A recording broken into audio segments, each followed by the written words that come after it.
sur son visage creusé de rides, tel un col de montagne après une avalanche. Le feu froid qui brûle dans ses yeux rappelle le bleu moiré de sa toilette, aux manches et autour de cou doublés d'hermine.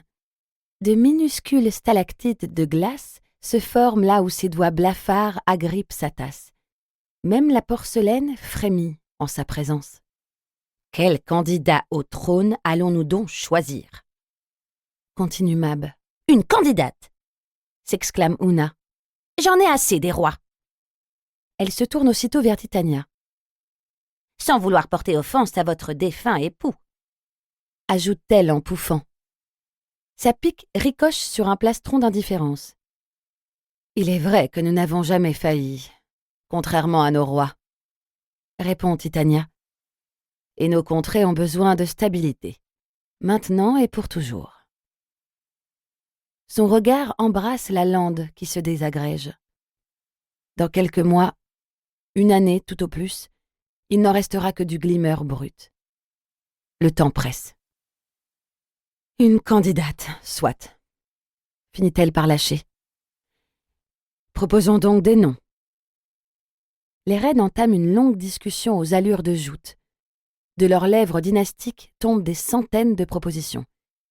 Et comme des feuilles mortes, l'automne venu, elles sont une à une balayées. Impossible de nous accorder. Un jour tout à fait ordinaire, en définitive. Se moque bientôt Mab. Nous n'avons plus de thé, constate Oona. Ni de temps à perdre, renchérit Titania. Le sacre des saisons s'impose. Le sacre, répète Mab en hochant la tête. Le sacre, approuve joyeusement Oona. Combien de candidates? Une par royaume, déclare Titania. C'est fort peu pour faire un choix, maugrait Mab. L'urgence nous y contraint. Si Evergrey sombre, le déséquilibre sera immense. Nos royaumes basculeront aussi. Mais avec si peu de prétendantes, le sacre sera d'un ennui, se lamente Oona. La reine de Radiance repose sa tasse d'un geste impatient. Deux, dans ce cas. Vous faudra-t-il aussi un siècle entier pour faire votre sélection? Grince-t-elle. Une lune suffira, concède Mab. Oona gonfle les joues comme une enfant boudeuse. Elle finit néanmoins par hocher la tête. Très bien, conclut Titania. Une proclamation annoncera le début du sacre. Dans une lune, à mon palais, avec 2 candidates maximum par royaume. Elle tire de sa robe un sceptre en marbre-bois incrusté de pierreries. Le pommeau se termine par des pétales en citrine entrelacés. Il se rappelle tantôt un lys, tantôt des flammes. Titania tend sa main gauche au-dessus de la table. De l'autre, elle s'entaille la paume avec les pétales tranchants du sceptre. Le sang perle, mordoré. Quelques gouttes luisantes souillent la nappe. Gardant la main tendue, elle se tourne vers Oona et l'invite à l'imiter. « Pourquoi faut-il toujours nous entailler la paume pour échanger nos serments? C'est si inconfortable !» pleurniche Oona.